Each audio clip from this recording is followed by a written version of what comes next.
Hi, welcome. Today we are going to study the relationship between equilibrium constant and extent of reaction. Now see, suppose when equilibrium constant, which is denoted by K, is greater than 1. So for this we have to consider this graph. In this graph, Gibbs free energy is plotted against the progress of reaction. Okay, now see the graph. In this graph, initially the Gibbs free energy start to decrease. Okay, so as Gibbs free energy decreases, it means that delta G will become less than 0 because the Gibbs free energy of product is less than the Gibbs free energy of reactants. Therefore, delta G becomes less than 0. And when delta G becomes less than 0, then this is the condition for the spontaneity of a reaction. So at that time reaction is spontaneous, it means that that reaction is product favored. Okay, so that energy decreases, then at equilibrium delta G will become equal to 0. So at equilibrium delta G is equal to 0, and after that delta G become greater than 0. So at this point reaction is non-spontaneous. When reaction goes from product to reactant, at that time reaction is non-spontaneous. Okay, so see the observations here. So product concentration is greater than reactant concentration. Why?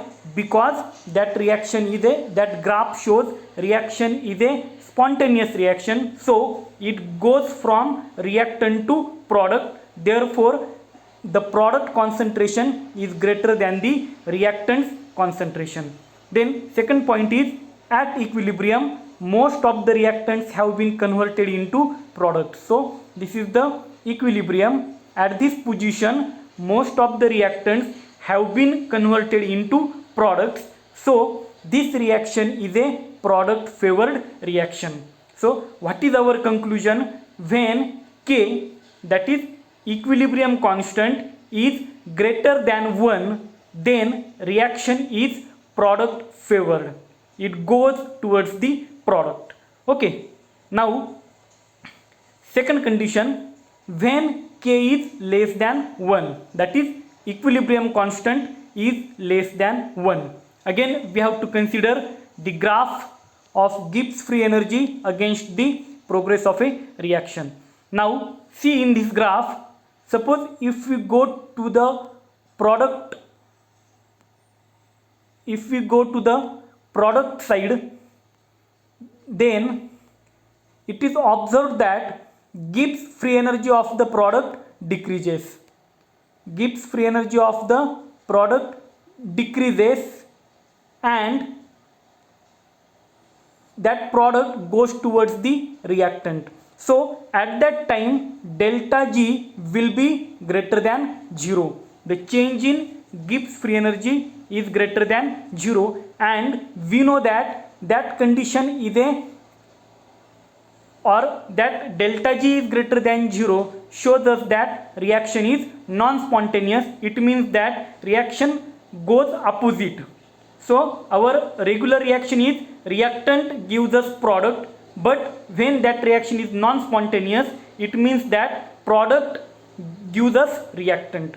Okay, so that energy start to decrease. Again at equilibrium delta G is equal to 0, and after that delta G will become less than 0. Okay, so again here what are the observations?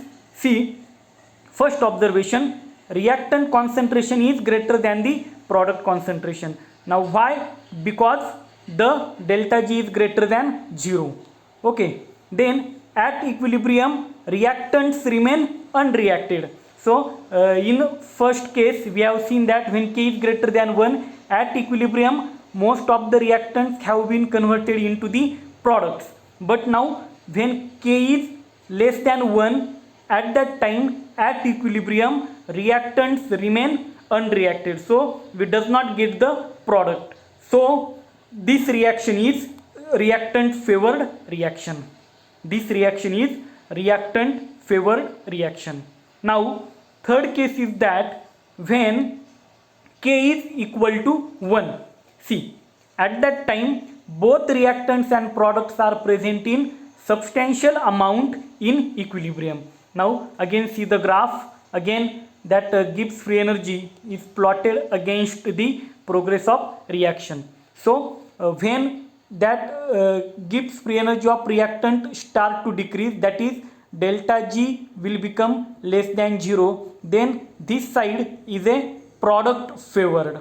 Okay, and opposite to it, when that delta G become greater than 0, then this side is a reactant favored. So this is product favored, this side is a reactant favored, but at equilibrium when we see that delta G is equal to 0, at that time the reactant and products are present in substantial amount at equilibrium. There is a balance between the amount of reactant and product at the equilibrium. So these are the three cases which describes the relationship between equilibrium constant and the extent of reaction. This is the important question for the theory examination in April 2019.